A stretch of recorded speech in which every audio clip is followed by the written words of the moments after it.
Hi, I'm Nour Hadidi, and when COVID-19 shut down comedy clubs, I started doing stand-up in the park. Hi guys, welcome to Stand Up in the Park with Nour Hadidi. This is great. I'm talking to myself out loud in the park, which means for the first time ever, I fit in the park. It's really hard to go from being out every single night, being in front of groups of people, being around a lot of comedians, because that was also your social life, right? Like comedians kind of rest during the day because we want our energy to go see our friends at shows, perform for audiences, give them our energy on stage. To go from that to being in my house, not being able to leave, not being able to talk to anyone or see anyone for the initial period of what we thought was 2 weeks was really hard.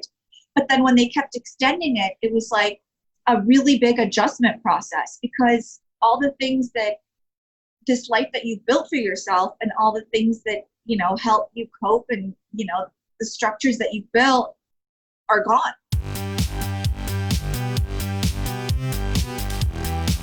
I can't. Life is already hard, But I went out, I bought a mask today. I bought one of these, and then I put it on, and then this is what it would look like if I was a doctor, and then maybe my family would love me more, You ever look at that and be like, oh wow, this is what it would look like. I feel like as comedians, we are, we adjust, and, you kind of find other avenues to release that creativity. We also started doing Zoom shows, which were very weird initially, but then you kind of, just like stand up, you kind of figure out what makes a good Zoom show and what doesn't. They unmute some of the audience members or some of the comics so you can hear the laughter. So it kind of makes it the closest it can be to a live show, rather than you just talking into the abyss. And then another thing that I found helped me was I kind of just started doing stand-up by myself. I would go to the park because I felt like I would just be inspired more by what was around me. So I have a tripod, I had my iPhone. Hi guys, welcome to Stand Up in the Park with Nour Hadidi. I'm happy to be out of the house, if only to stop eating everything I see. Nothing is safe. I've seen a lot of couples, PDA. Please keep this to yourself. Keep it at home, all right? I don't need to see this. I'm already going through enough.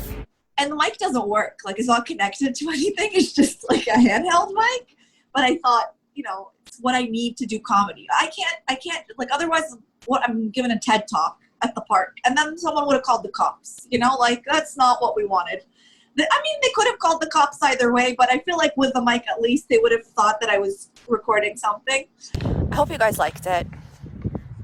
I for sure look like a crazy person. People are getting close, and now I'm feeling self-conscious. It was a bit crazy to shoot because all these people were looking at me, and I felt really self-conscious. It's not the same as doing like when you're doing stand-up, people are paying attention and listening to you.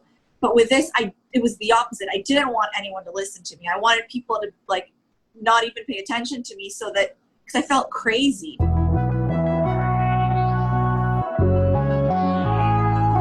It's not an easy life, and before the pandemic, I would always wonder what I was doing with my life as a comic.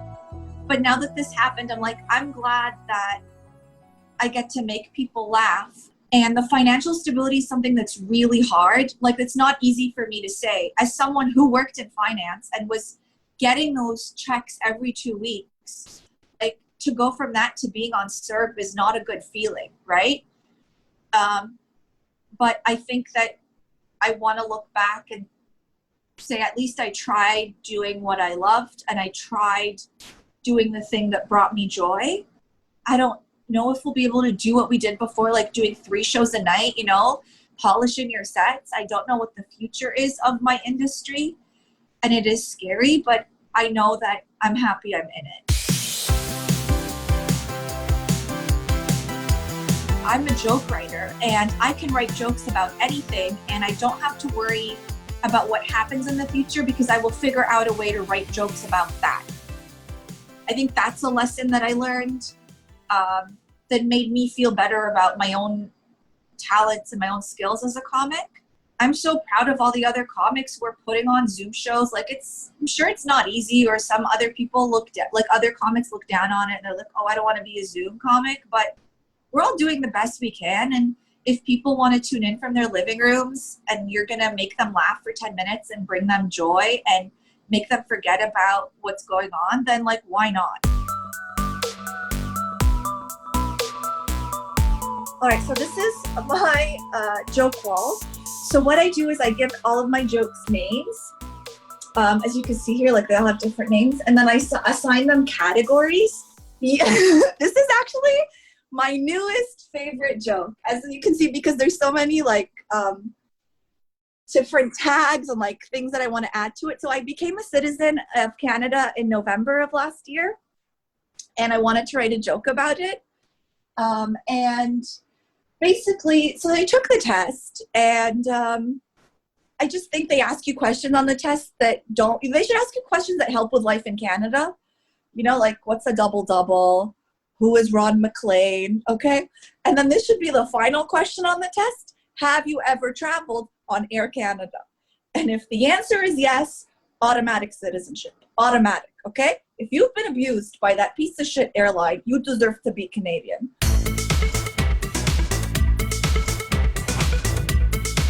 The best feeling in the world.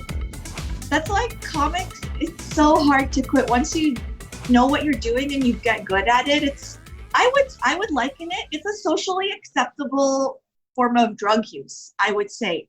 And you feel so good because their laughter on some level is an acceptance of who you are and your thoughts. And especially for a comic like me, where you turn your life stories into your jokes, it can feel like acceptance and honestly love.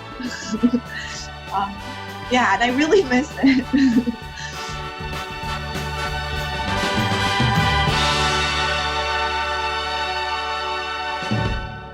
Maybe you've forgotten because you haven't been on an Air Canada flight in 3 months. Once you get on one again, you're going to be like, you know what? Nour was right. What was I thinking? I should have laughed at her joke. I shouldn't have left her hanging. So there's that.